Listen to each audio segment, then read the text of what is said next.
नागपूरच्या प्रफुल्ल हिंगेने IPL मध्ये नवा इतिहास रचलेला आहे। पहिल्याच षटकात 3 विकेट घेऊन नवा विक्रम प्रफुल्लने केलाय। तर त्याच्या कामगिरीवर कुटुंबियांकडून आनंद व्यक्त करण्यात आलाय। प्रफुल्लच्या आई-वडिलांसोबत संवाद साधलाय लोकशाहीचे प्रतिनिधी ज्ञानेश्वर पवार यांनी। आपल्यासोबत प्रफुल्लचे आई-वडील आहेत। सर काय सांगणार सध्याला तुमच्या मुलांची चर्चा सर्वत्र रंगलेली आहे। त्याचं कारणही तसंच आहे, त्यांनी एक मोठा जो रेकॉर्ड होता तो रेकॉर्ड जो आहे तो मोडला। पहिल्याच सामन्यामध्ये जे आहे ते 3 विकेट घेणारा पहिला गोलंदाज तो ठरलेला आहे आणि विशेषतः म्हणजे वैभव सूर्यवंशी याची पहिली विकेट त्यांनी घेतलेली आहे। काय सांगणार? ठीक आहे, आपला मुलगा आहे म्हणून काय म्हणते बा ते कौतुक करावं तितकं कमी आहे। पण क्रिकेट अनप्रेडिक्टेबल गेम आहे, कधी 100 तर कधी 0, कधी 1 विकेट नाही तर कधी 5 विकेट।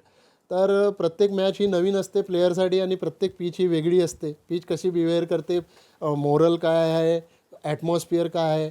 पण काय म्हणते बा एक वैभव सूर्यवंशी जर म्हटलं तो पण एक चांगला टीन एजमधला एक चांगला इंडियाला भेटलेला हिरा आहे, डायमंड आहे। त्याचं पण कौतुक करावंसं वाटते आणि त्याची जी स्ट्रॅटेजी आहे की बाबा पहिल्या बॉलवर डॉमिनेट करणे फास्ट बॉलरला किंवा कुठल्याही बॉलरला, जेणेकरून तो बॉलर काय म्हणते बा हादरेल भेल आणि त्या हिशोबानं मग नेक्स्ट प्लॅनिंग करायचं। तर त्याच हिशोबाने जे प्लॅनिंग जे काल सनरायझर्स हैदराबादनी आणि वरून बॉलिंग कोचनी किंवा डेनियल विटोरी सर कोचनी, अजून जे असतील कोचेस मतिया मुरलीधरन आहे आणि त्याचे जे व्हिडिओ पाहिले असतील किंवा सर्वजण बघतातच प्रॅक्टिसमध्ये का बा कौन कसा खेळते, त्याची वेल एक्झिक्युशन जे प्रफुल्लनी केली हे एक सराहनीय होतं आणि ते त्याच्या 100% त्याला काय म्हणते बा त्याला आऊट करण्यामध्ये ते सक्सेस झाला। तो काय भावना त्यावेळच्या आई म्हणून तुमच्या होत्या?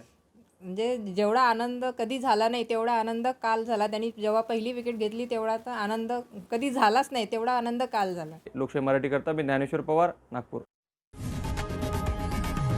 लोकशाही मराठी ऐका, पहा, जागरूक रहा।